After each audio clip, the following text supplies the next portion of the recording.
So the Dutch didn't just arrive at the Cape to claim land. They walked into an already thriving port economy run by no other than Otjomao.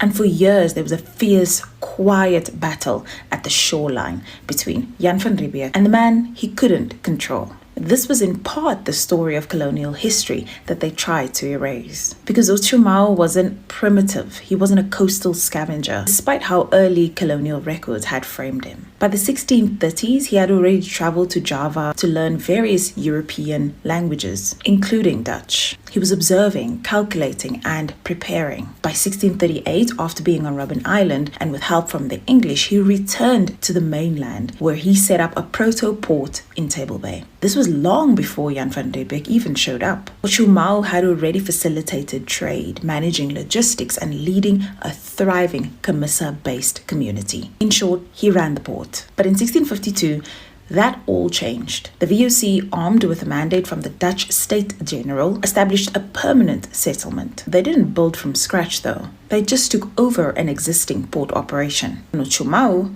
was sidelined, demoted, and eventually imprisoned. And the reason?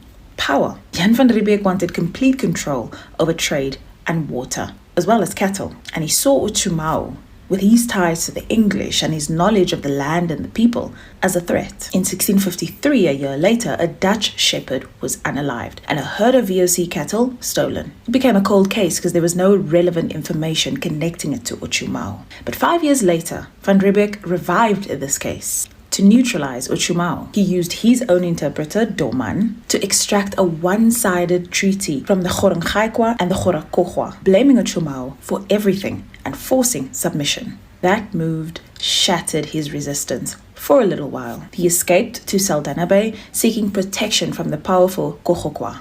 And there he plotted. Already having educated the Kwe about how to raise their prices, knowing very well that the VOC only had limited copper left to trade with them. In this way, he wasn't just fighting, he was undermining the colony's economy. And at one point, he returned. Bold, brave, and with 50 armed men, 40 head of cattle, and a bold statement that he wasn't finished yet. It was a battle of intelligence. Otjomao knew how the Dutch worked, how they wrote, how they thought, and he turned that knowledge against them, playing factions, exploiting scarcity, and using Jan van Riebeeck's paranoia to weaken the Dutch control. And by 1567, he had nearly 500 livestock behind Lion's Head, a wealthy, independent livestock trader.